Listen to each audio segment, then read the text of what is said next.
Com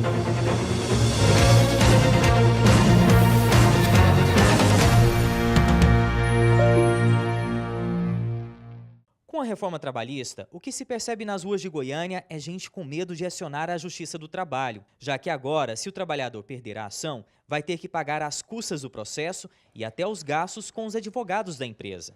Acredito que muitas pessoas podem ficar com medo, né? Devido até a empresa estar errada, mas não ter como comprovar, né? Que a empresa está errada e ela ter que já nem ter condição de pagar, ainda ter que ressarcir a empresa, né? Ou o advogado. O trabalhador ele não tem certeza se vai ter o retorno. Então tem que haver essa consulta com o advogado tem que pesquisar e verificar se cabe ou não a ação. Essa sensação de que ajuizar um processo trabalhista pode sair caro para o bolso do empregado teve reflexo na Justiça do Trabalho. No TRT-18, o número de ações caiu. De janeiro a julho de 2017, a Justiça do Trabalho em Goiás recebeu 54.098 processos. Já este ano, no mesmo período, foram protocoladas 39.648 ações, o que significa uma queda de quase 27%. Também houve redução na quantidade de pedidos de indenização por danos morais. A reforma trabalhista foi criada com uma das grandes funções de reduzir o número de ações. E, de fato, até agora reduziu. Nós temos redução do número de ações por dois viés.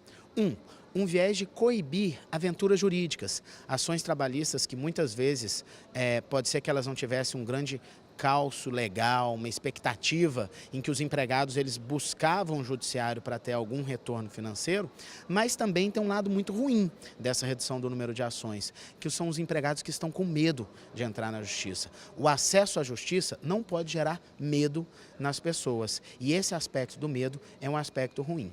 Eu ainda acho que esse número de ações que a gente está vivendo é porque estão represadas as reclamações trabalhistas. Os advogados, os próprios trabalhadores, estão aguardando os tribunais superiores se manifestar. Não tem porquê, se não é uma ação que tem urgência de ser proposta, propor uma reclamação trabalhista agora. Se daqui a pouco o Tribunal Superior do Trabalho, o Supremo Tribunal Federal, vai dizer aí da reforma trabalhista o que aplica e o que não aplica. E essa redução do valor das ações, ela também está muito presente, porque a partir de agora a gente precisa calcular o valor das ações, é a liquidação do pedido. E quando a gente vai liquidar os pedidos, a gente acaba vendo que não era tudo aquilo que vinha de fato numa petição inicial. Então reflete isso muito. Agora, que em geral o valor das ações ela tende a cair, tende. Mas por quê? Porque a gente passa a ter processos que pedem quanto valem. Antigamente o empresário estava acostumado a ter reclamações trabalhistas pedindo 200, 300, 400, 500 mil reais para fazer acordo de 5, 10, 15, 20 mil reais. Agora a reclamação trabalhista de 70, 80 mil reais que chega, ela vale 70, 80 mil reais. As condenações, os acordos vão ser em torno de 40, 50, 60 mil reais. Porque 10 mil de desconto em algo que é realmente devido, desconto no sentido de conciliação, é o suficiente. E não absurdos como a gente via, ações de 500 mil, acordo de 5 mil. Vigente desde novembro do ano passado, a nova legislação trouxe várias mudanças para o mundo do trabalho. Segundo o advogado, ainda é cedo analisar os resultados da reforma, que tem pontos positivos e negativos, mas facilitou a vida do empregador. A reforma trabalhista ela tem alguns aspectos positivos, principalmente para o empregador. Primeiro, uma desburocratização sindical. O sindicato passa a ter que se fazer necessário para a negociação e não ser necessário simplesmente porque a lei mandou. Então você tem alguns aspectos como homologação de rescisão do contrato de trabalho não ser mais obrigatória no sindicato, a possibilidade de negociar algo que já faz parte do dia a dia do trabalhador, como banco de horas, por exemplo, diretamente com o empregado. Isso tudo é muito bom.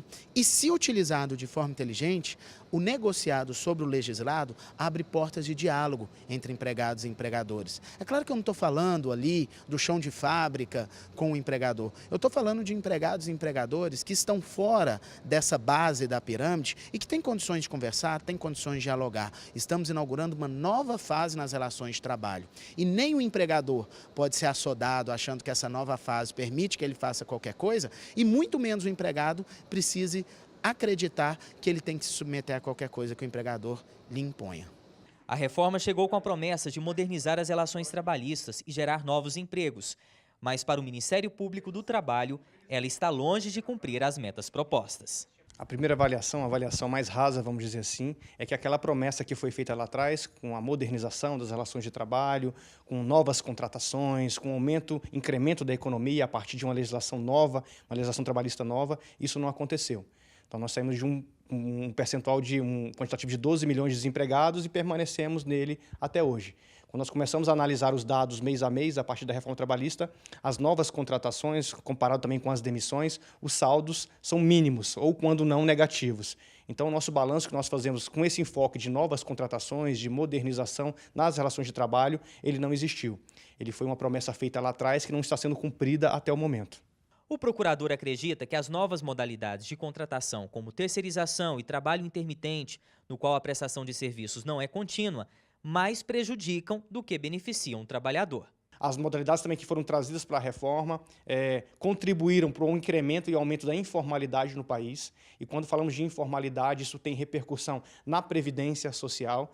E estamos falando também em um momento que a Previdência Social, a princípio, tem um rombo, então é um pouco contraditório modernizar, não contratar, aumentar a informalidade, com repercussões na Previdência Social. Então, há necessidade que realmente os atores do mundo do trabalho e também o Congresso Nacional sente novamente e rediscuta essas novas modalidades de contratação, enfim, que rediscuta o que foi previsto e preconizado pela reforma trabalhista.